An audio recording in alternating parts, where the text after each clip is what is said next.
Bismillahirrahmanirrahim.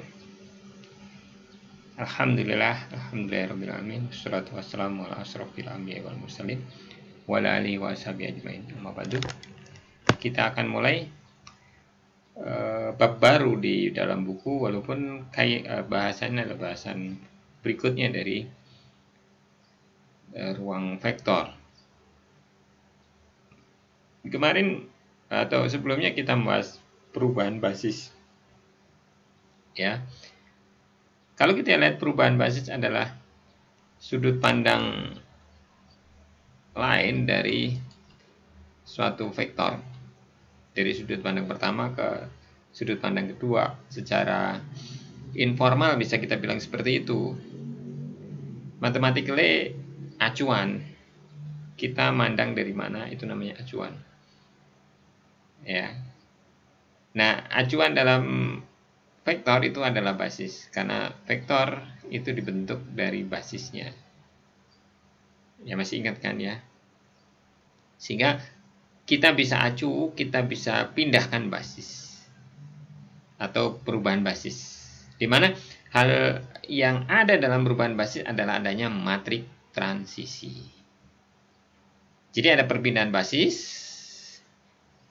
Satu vektor kita lihat dari sudut sini dan satu vektor kita lihat dari sudut pandang yang berbeda. Secara matematis kita hitung dengan cara mengalihkan dengan matrik transisi. Dan sudah kita bahas bagaimana menemukan matrik transisi. Gitu. Nah, kita bahas lebih luas lagi dari proses perpindahan tersebut. Perpindahan dalam bahasa kerennya transformasi. Transformer itu yang berpindah. Pemindah. Transformer. Transformasi. Lagi-lagi kita menjumpai kata linear. Kenapa harus linear? Ya, mungkin nanti suatu saat juga akan memahami kenapa harus linear. Karena sebenarnya yang nggak linear itu sulit dihitung. Yang linear itu gampang dihitung. Sebenarnya mungkin secara umum begitu. Tapi begitulah, banyak hal itu problemnya kita tarik ke problem linear. Walaupun aslinya tidak linear.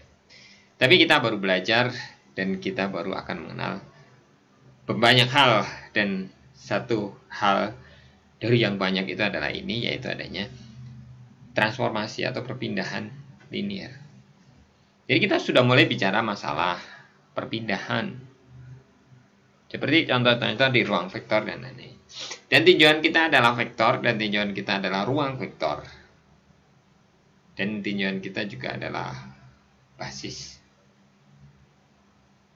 Jadi kita bicara ruang vektor. Ruang vektor adalah suatu himpunan di mana dia punya dua operasi.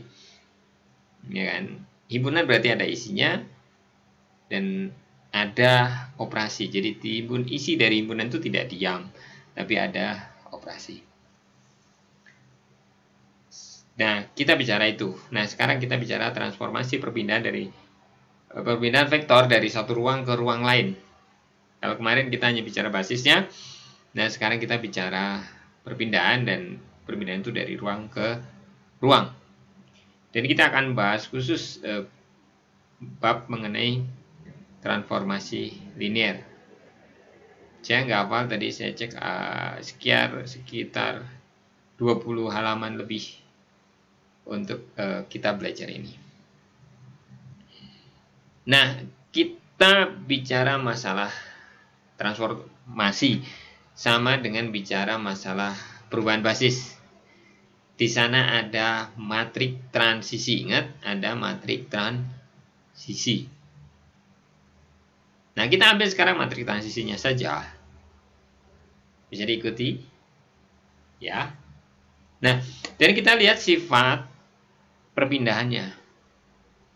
Ingat bahwa kemarin hanya kita tinjau masalah sudut pandang atau basisnya, perubahan sudut pandang, perubahan basis. Sekarang kita tunjuk, pokoknya ada perpindahan saja, berpindah dari sini ke sini, gitu loh. Ya. Nah, untuk perpindahan itu kita butuh matrik transisi. Oke. Nah, matrik itu nanti kita sebut sebagai suatu operator pemetaan. Ya. Jadi matrik itu yang tadi untuk mindahin tadi kita sebut sebagai operator pemetaannya. Nah, kita akan lihat bahwa ada transformasi, ada suatu perpindahan yang dia bersifat linier. Linier, tidak kuadratik, tidak kubik, tidak pangkat 3, tapi cukup linier saja. Linier itu lurus sebenarnya, lurus-lurus saja. Dan banyak bahasan itu pasti yang lurus. Dan kalau kita kembali ke agama kita, Al-Fatihah bilang sirotol mustaqim. Kita minta jalan yang lurus, artinya begitu.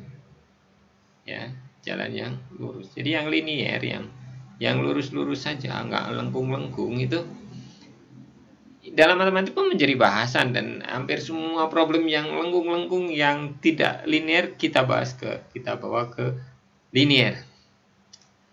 Nah, kembali tadi bahwa saya mau tekankan adanya matrik transisi, adanya operator pemetaan atau operator, karena sifatnya linear kita sebut sebagai operator linear. Oke, kita ibaratnya punya L. L itu adalah pemetaannya, operator pemetaannya atau matrik transisinya. Dia sebenarnya memindahkan misalnya basis 1 ke basis 2. Tapi kita bicaranya sudah bukan basis lagi, tapi kita bicara dari ruang vektor 1 ke ruang vektor 2. Tentunya masing-masing ruang vektor punya basis. Ya. Tentunya masing-masing ruang vektor punya basis. Karena nggak mungkin kita meninjaunya tanpa meninjau basisnya. Tapi sekarang kita membicarakannya, mengistilahkannya, mengenalkannya dengan istilah yang lebih umum. Walaupun satu ruang vektor bisa punya beberapa basis, tapi kita anggap saja bahwa perpindahan ini adalah perpindahan ruang vektor, bukan hanya perpindahan sudut pandang saja. Oke, kembali ke sifatnya. Pemetaan linear atau suatu pemetaan L dari ruang vektor V ke ruang vektor W disebut linear jika disebut linear. Jadi pemetaan itu akan banyak, dan dia disebut linear, bersifat linear jika pemetaan itu misalnya dia memetakan alfa V1 ditambah beta V2. V1 V2 itu elemen dari vektor V. Ya. Jadi ada perkalian skalar dua vektor. Kemudian dijumlahkan, dipetakan, maka akan sama dengan dikalikan skalar masing-masing vektor setelah dipetakan. Jadi dipetakan masing-masing vektor, kemudian dikalikan dengan skalar.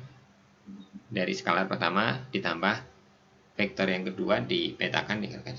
Sama dengan kalau kita kali skalar dijumlahkan baru dipetakan, itu sama dengan dipetakan masing-masing kemudian dikalikan skalar. Hasilnya sama. Bunyinya seperti ini. Jadi ini disebut linear kalau ya, yang seperti ini kalau operasinya itu sifatnya seperti itu, maka di pemetaan itu disebut pemetaan linear. Masih ingat operasi dalam ruang vektor ada kali skalar dan ada penjumlahan vektor. Di sini operasi itu ada dua-duanya. Oke. Maka secara ringkas sebenarnya berlaku juga ketika alfa betanya 1, LV1 plus 2 sama dengan LV1 ditambah LV2. Atau berlaku juga kalau B-nya 0. Nah ini matematik saja seperti ini. Ini kalau alfa betanya 1, kalau A betanya 0, berarti ini berlaku. Sebaliknya untuk 2 dan 3 kita punya seperti ini. Sehingga kita bisa lihat bahwa ini sama dengan ini. Ini sama dengan ini. Oke. Jadi L adalah operator linear jika dan hanya jika 2 dan 3 ini terpenuhi. Sifat 2, 3 ini terpenuhi. Nah, pemetaan linear bisa kita tulis seperti ini. L memetakan dari V ke W. Ini tulisan. Simbol, notasi yang digunakan.